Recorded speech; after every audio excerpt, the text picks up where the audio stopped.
Bula, and welcome to another episode of Bula Wellness on FBC TV.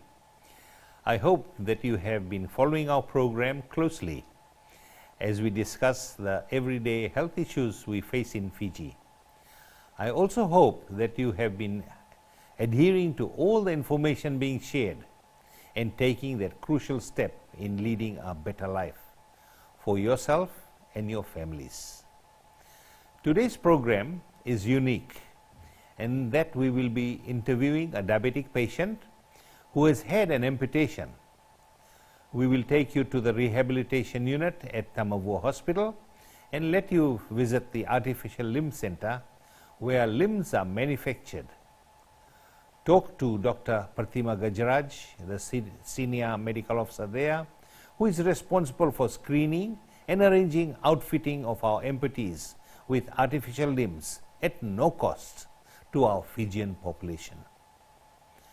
Later in the program, we will interview Associate Professor Wanganimbete from Fiji National University and a senior surgeon at CWM Hospital. He will answer some of the queries we have on high rate of amputations Fiji-wide. However, that and more will be in the show. To begin our episode today, please sit back and watch these videos on diabetes and limb care.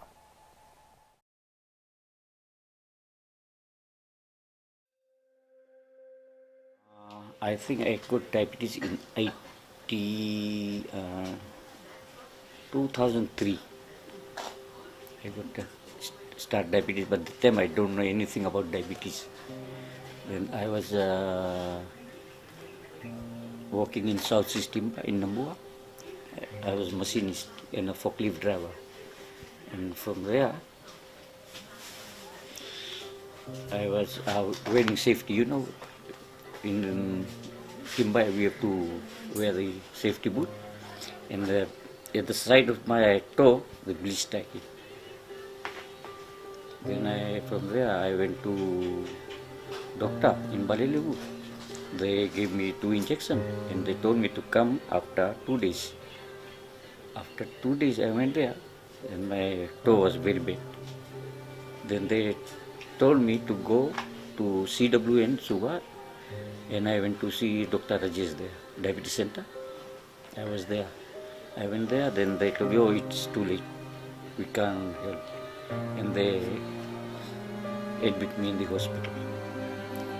After 2 days, they cut my toe. Then they said, I was admitted there.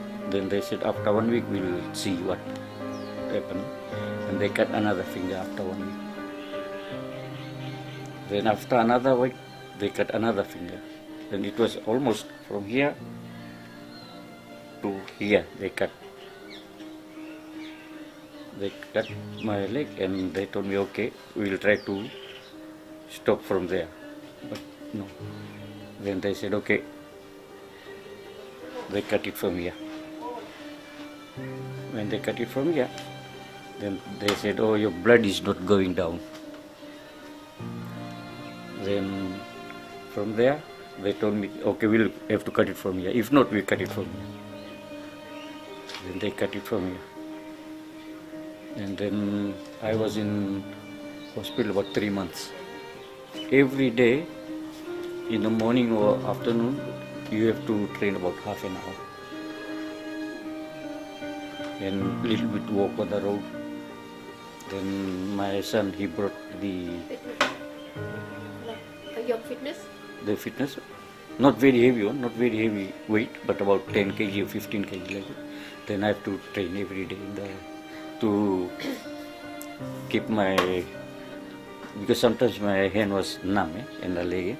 From that exercise, it's normal now. I can't feel anything. I mean, just like before I feel lazy, don't want to walk, just want to sleep. But now it's okay. From when my leg cut, I was already 55. I was retired, right? But I can do the job. I can, all these blocks, me and my wife, we put the block and I extend another 2 rooms at the back. it's nearly complete, be painting it. Then because before I was a carpenter, I was a qualified carpenter, and I know what to do. All my job in my house I am doing myself. I don't have to bring, only I have to take one labor who can help me, that's all. My advice is, if you got just myself, I got diabetes about more than 10, 12 years. But if you want to work, you can do your best. And if you're gonna stay home, feel lazy, sleep, you can't do anything. But myself, from when my leg cut, from that time I know what to do. If you want to long more years, you have to work. You have to sweat out. You have to do something. Otherwise, no. If you're sleeping home, doing nothing, that's finished. The main thing is work, doing exercise is the main thing. And control your food. That's the main thing. If you eat more, feel lazy. That's my advice.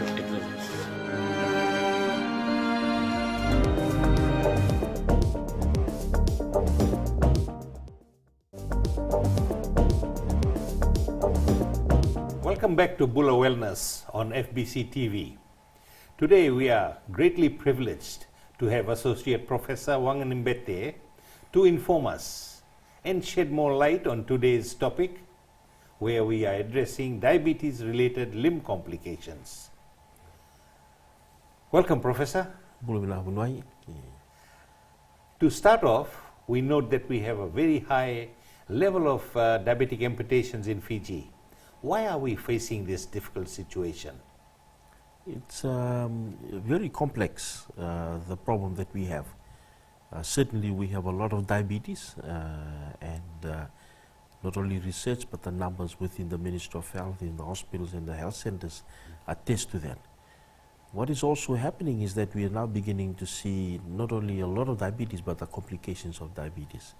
And as you know, we know diabetic foot amputations or foot sepsis is a known complication of diabetes. So we're seeing a spectrum where we have a lot of diabetes, but we're seeing the complications of diabetes. And the challenge that we have is in other countries which seem to do it better, is that they have a lot of diabetes, they recognize that, but they try and prevent the onset of complications. So with us, the fact is we have diabetes, but we're having a problem in stopping complications happen early. And that's why we have a lot of problems with foot sepsis, or the complications of diabetes in the feet and elsewhere. Yes, that's very important. I think a message to the public that you have diabetes, you can live quite well with diabetes, yes, but you must prevent the complications. Would you like to make some comments on the need for prevention of foot infections? How do you see that? No, certainly, obviously preventing foot infections is helpful in preventing amputations. And there's a few things. Number one, generally the patient must be looking after their diabetes. And again, it's the usual things, making sure that they don't take food rich in simple sugars, taking a lot of fruits and vegetables. So that's the general thing. And then limited to the foot is being able to look after their feet very well. We live in a country where things grow very well. Food grows very well. But on top of that, bacteria also grows very well. So, we must be mindful of the fact that we must look after our feet.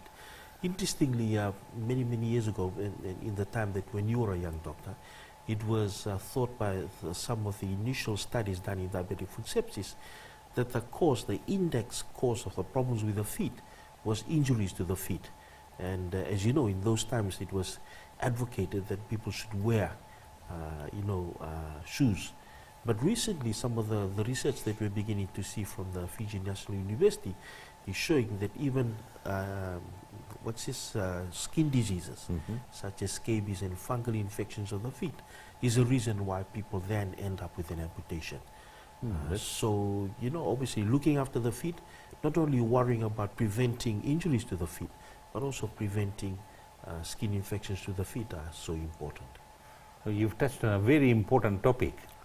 Now, what happens is, the next leading me to the next part or next question is, why are people still running around bare feet, especially when diabetes has been diagnosed, especially in the diabetic population? Do you have any idea why we can't think of some innovative way of handling this? I think with the way there are many more people wearing shoes. I think the problem is we don't wear the right shoes. And, we talk about people with diabetes wearing maybe open air sandals, wearing shoes that are one size higher than what they should be wearing. Try and keep off the closed shoes. And if they do wear closed shoes, ensure that they keep on changing their socks. It's a bigger picture around looking after their feet. The other thing is we don't have a lot of podiatrists in the country, people who specialize in looking after the feet. So at the end of the day, the responsibility for looking after our feet is actually ourselves. And often people come and say, what is the best thing I can do? And I suggest the best thing you can do is when you go home at the end of the day, put your feet up, but actually look at your feet when it's up. Interesting. Initiatives in foot care have been established in our public health system. What are the outcomes of such initiatives? The foot nurses, the foot care nurses in the diabetic hubs and health centers. Would you like to comment on that? No, I think we're really doing a lot of work. I congratulate the Minister of Health for doing a lot of. When you were minister, also some of those initiatives you championed. But I think the tide is just against us at the moment. It's just the volume of the work that needs to be done. What we need is more community empowerment. That's what I believe that's what is needed. Now, in the smaller communities, such as where I come from in Moala, where there's a population of only 2,000 people and there's a doctor and a few nurses, that's probably a little bit more easier to be able to manage community initiatives. The challenge we have at the moment, that's what we are seeing with the patients that come into the hospitals, with the research that we are seeing, is a lot of these are from the peri-urban areas. It's a Subanosori corridor. Sure. It's the Nandi Lotoka corridor. It's these peri-urban communities where we are struggling with. These are the people that have the means to buy the simple sugars, but do not look after their feet. This is the struggle we have at the moment. International Diabetic Federation had supported Fiji by provision of surgical health specialists in 2013. What was the impact of those initiatives, and with the diabetic hubs being developed, can we see some changes in the number of cases presenting to our hospitals and clinics, or is it getting worse? Currently at the moment there hasn't been any significant change in the number of people coming. And as you know, with any initiative like this, there's always a lag phase. Sure. Of 5 to 10 years before we see changes coming through. What we do see is that the cold phase staff are better prepared to look after patients as they come in. They understand more about the pathophysiology of the disease. They understand more about the effective treatment that is needed at that level to be able to deal with the patients. They also understand who they can look after and who they can send on for further treatment. And I think that's been the biggest change, being able to understand the inside around who can be managed within the health center, within a general practice setting, and those who needs to be sent across straight away. So that effect has happened. But at the moment, we're just looking through the lag phase. And we're hoping that as time comes, this rise and surge in diabetes and its complications will plateau with the initiatives in place. Okay. Now, why do people still turn up late with advanced infections, with their feet wrapped in healing leaves and plastic bags to the wards? I think the message is not going out to them. So your message today is very important, so that we get a clear picture of when to come in. No, always in the islands and in Fiji, we tend to wait. We've found that even when people wait for more than 24 hours, they are at a risk of losing their feet. Before we used to think maybe more than 3 days or 4 days a week. But now it's actually less. The waiting time is actually less. So, you know, even 24 hours is more than enough to be able to make somebody very unwell, that they're at a risk of losing their feet. And it's a combination of many things, Bunwai. One of it is the fact that we are getting more and more dangerous organisms. You know, organisms that we've never seen before, that we've never witnessed before. And they're becoming stronger and stronger because of the widespread use of antibiotics. So they're becoming resistant. So these organisms are there in the community. They're hitting our people early, and they are continuing to make our people struggle and have a very bad and severe disease within a very short period of time. Okay. What would you say, if you had the opportunity, of all the messages we are putting out into the community? What would be the simplest message you would put about diabetic foot care? It's diabetic foot care. You can lose your feet, and people can lose their lives.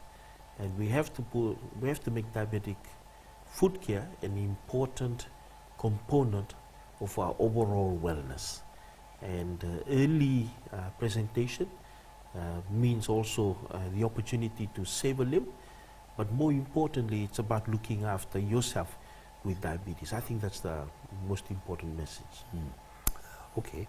Finally, Professor, any last comments would you like to make? Any last comments and any advice to our listeners? Thank you. My last comment and advice is diabetes is a killer. We now know that with the assessments that we have, that about a quarter or 25% of the adult population will have diabetes. And I think everybody has to assume that they will have diabetes. Everybody has to assume. And we have to all assume, even though we don't have diabetes yet, that we have diabetes. We have to have regular checkups. We have to look at our feet.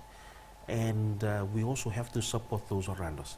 And when I say 1 in 4 of the adult population, which means that, you know, because we live with extended families, it's easy to understand that at least one person in every household will have diabetes. That's how bad it is, Munwai. Okay. Thank you for your time and for that valuable information you have shared with us today. We look forward maybe at another time, another event, to interviewing you again. More coming up after this.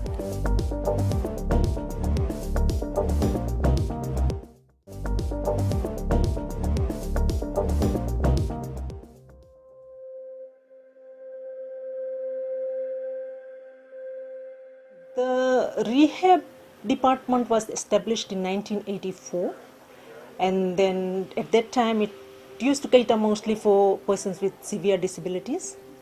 But from early 90s, the program expanded, and in 2001, that's when we relocated to the present place that we are in, and our amputee services were established in June 2011. This department was already in existence, and it was in existence for about 30 years prior to the ministry taking over the services in May 2008. But the department was not really functional until June 2011, when we conducted a fitment camp, and in that fitment camp we fitted 300 below the knee amputees and 14 above the knee amputees, as well as 14 upper limb amputees. And we were supported by the Jaipur team in India, who provided the services here locally, and that happened within 3 weeks. So after that, we started procuring we accepted this Jaipur technology, and then we started procuring our prosthetic materials from Jaipur, India. And since then we have had this department functional, and there has been no looking back since that time.